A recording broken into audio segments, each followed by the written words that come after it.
Commissioner of Major League Soccer. How are you? Ready? Good. You ready to have an amazing event that rivals other big Bay Area events as well this year? Sure. It's been a heck of a year for the Bay Area. Sure, it's been a good year for soccer here as well, right? Yeah. Copa America games, our All-Star game, a bunch of great San Jose Earthquake games, so it's been all good. How do you feel about where the MLS is today compared to 20 years ago? It was easy. But well, that's an easy one. Yeah. Just dramatically different, almost indescribably different. Double the size, way more activity, more stadiums, more owners, more fans, better media coverage, better media contracts. Dramatic change.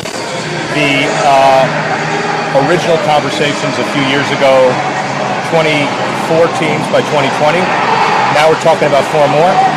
We have anywhere from 15 to 20 cities that want in at varying degrees of intensity. Got to feel good about it, and also from a practical perspective, got to raise the value of the expansion price ultimately, right? It does, though. Honestly, I think there's no real focus on price for us, and I don't think it is even for other leagues. It's really the right owners, the right cities, the right stadiums, the right fan dynamic. You have to have proper pricing and costing in any business, and the costs are what the value should be and expected to be. So ultimately, that's the smart way to go about it. But the real priority for us is to ensure that we have good owners and beautiful places like Avaya Stadium.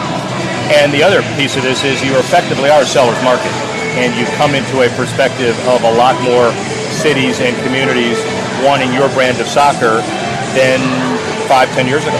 Well, then a year or 2 ago. Yeah, true. So, every year it gets more and more important, more valuable, and, with the growth of the sport in our country and the growth of our league, really, I think as a driver of the sport, expansion is an opportunity for sure. You see Forbes talking about a 52% increase in franchise value over a 2-year period, and now the average franchise nearly $150 to $200 million. What does that tell you? Is that accurate? Is that, regardless of the number, tells you that the asset you're cultivating is more valuable than it was before? Yeah. Why? Well, it speaks to all the metrics that drive value. Revenues from tickets, revenues from television contracts, merchandising, sponsorship, and all the things and ancillary events that go in and around the league. Value in almost any dynamic, unless it's an internet stock, is basically driven by business dynamics. Unless it's internet stock. Now, Facebook Live, I know you guys have a relationship with Facebook as well.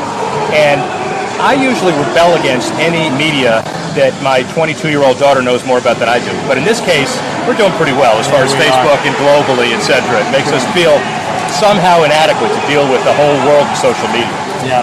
We were out here for a couple of days. We met with Facebook, Google, and Apple, and did what you would expect league guys to do, which is to go out and be sure that we're connected in Silicon Valley. And you'd be surprised, Rick, there's just enormous interest in our league within the digital community. We are a league that indexes higher as a percentage of our fan base with digital mobile usage than any other league.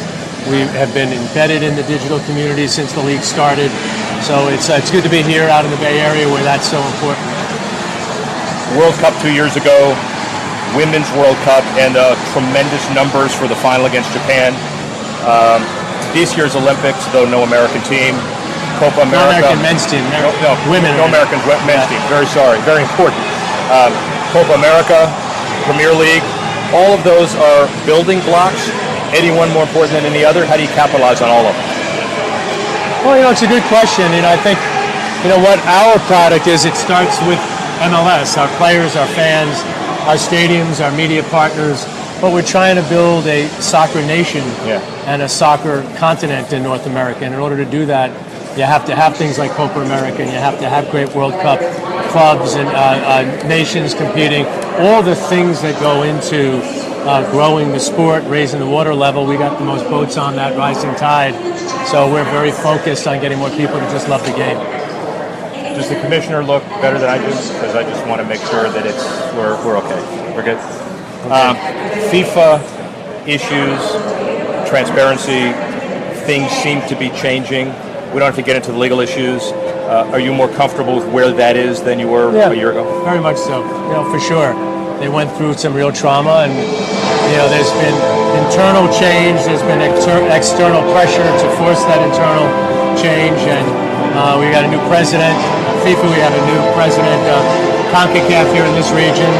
Ultimately, I think it's going to be very, very positive for the future. 52% of the MLS fans are between 18 and 34.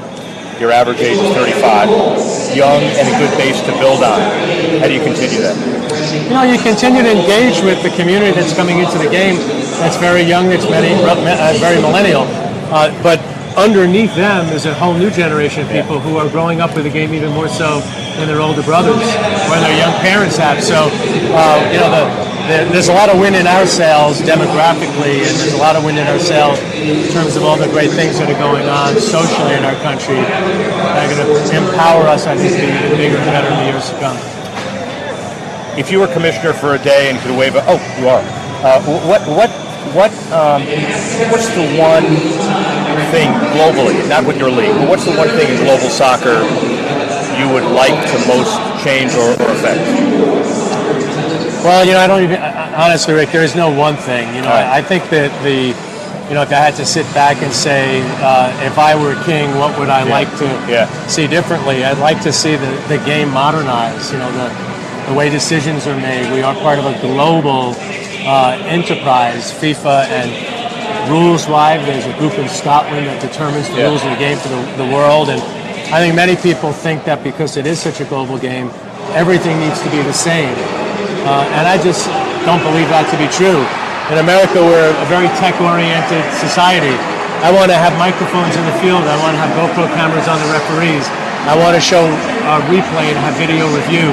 I want to have all sorts of technology that the North American consumer is living with every day. And I don't really care whether or not that's what they're doing. And your television partners want that too. Yeah, absolutely. So to do everything as if there's one universal format, the world doesn't operate that way. It's going to change. Either somebody will force the change and break it apart, or if I'm them, I'll say, let's at least adapt to a changing global environment. A couple more. George Mitchell had a statement and an announcement of his involvement in a new super mega event, Premier League model here. What's the nature of that kind of process? Is that going to work? It won't work. Yeah. I told that to the founders of the tournament. I have not met George, but it won't work. There's not enough room in the schedule. We have commitments to CONCACAF for their Champions League. We're trying to get closer to Mexico and play meaningful events and meaningful interleague play. We have no interest in participating in something that an organization puts together that's done upside down. So I don't believe it'll work, and I don't believe it'll happen. Appreciate your candor. Where is the league in 10 years? It's bigger, it's more popular, it's got a higher quality of play, it's got many, many more stadiums that are probably larger, many, many more teams and cities that are looking for their share, if you will, of the Major League Soccer experience. I hope I'm here to see it, who knows, but we'll see. Well, I hope you're here to see it. You and Gary Bettman, are you going to outlast Gary Bettman as the longest tenured commissioner in world history? You would know more than I do, Rick. I'm second. You're second. Gary's, 23 years or 25 Yeah, but you'll all be moving in the same. There's no way to close the gap, right? That's part of the problem. So, thank you, man. Okay. I really appreciate that.